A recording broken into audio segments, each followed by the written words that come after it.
എടുക്കാൻ വേണ്ടിയിട്ട്. അപ്പൊ അതിനകത്ത് ചെറിയൊരു പാട്ടാവാൻ വേണ്ടിയിട്ട് ഞാനിങ്ങനെ ട്രൈ ചെയ്തിരുന്നു. പക്ഷെ അതെന്തോ കാരണത്താൽ കുറെ ഇങ്ങനെ ഡിലേ ആയി പോയി, അതൊന്നും നടന്നില്ല.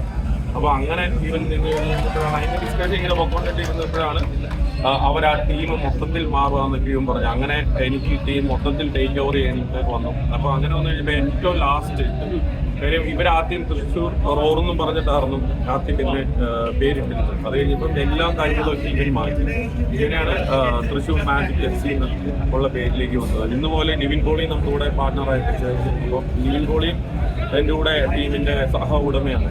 അപ്പോൾ നിവിൻ പോളി തന്നെ ബ്രാൻഡ് അംബാസിഡറുമാണ്. അപ്പം ഇതെല്ലാം ഒരു കളർ കൊണ്ടുവരുമ്പോഴാണല്ലോ ഇതിനെല്ലാം ഒരു ഇത് സ്പോർട്സ് ആയിക്കോട്ടെ, ബിസിനസ് ആയിക്കോട്ടെ, സിനിമ ആയിക്കോട്ടെ, ഇതെല്ലാം ഒരു കളറിലൂടെ പോകുന്ന ഒരു കാര്യമാണല്ലോ. അപ്പോൾ കുറെ ഇങ്ങനെ ആൾക്കാരെയൊക്കെ ചേർത്ത് ഫുട്ബോൾ സജീവമാക്കാൻ വേണ്ടിയിട്ടുള്ള ഒരു പ്രയത്നത്തിലാണ്. അല്ല, അങ്ങനെയല്ല. സ്പോർട്സ് ഒക്കെ പണ്ടുപോലെ തന്നെ എനിക്ക് ഇഷ്ടമാണ്. ഇപ്പൊ എന്റെ കൈ ഫുട്ബോൾ കളിച്ചപ്പോഴായിരുന്നു ഒറ്റയടി അടിച്ച് എന്റെ കൈ പൊട്ടൽ വന്നു.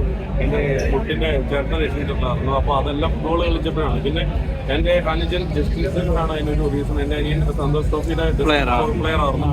അപ്പൊ അവന്റെ കൂടെ കളിച്ചവരാണ് ഇവരെല്ലാരും.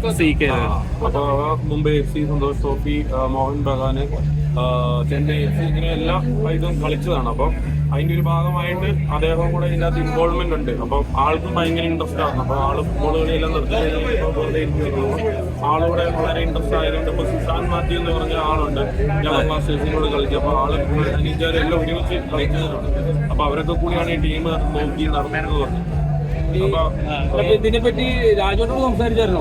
അല്ല, രാജുവായിട്ട് ഇതിനെപ്പറ്റിയുള്ള ഒത്തിരി ഡിസ്കഷൻസുകളോ അങ്ങനെ കാര്യങ്ങളോ ഒന്നും നടത്തിയിട്ടില്ല. കാരണം രാജു എന്താ പറയുക, കൊച്ചി FC സ്പോർട്സ് FC നടത്തുന്നു, നമ്മള് തൃശ്ശൂർ മാജിക് FC നടത്തുന്നു.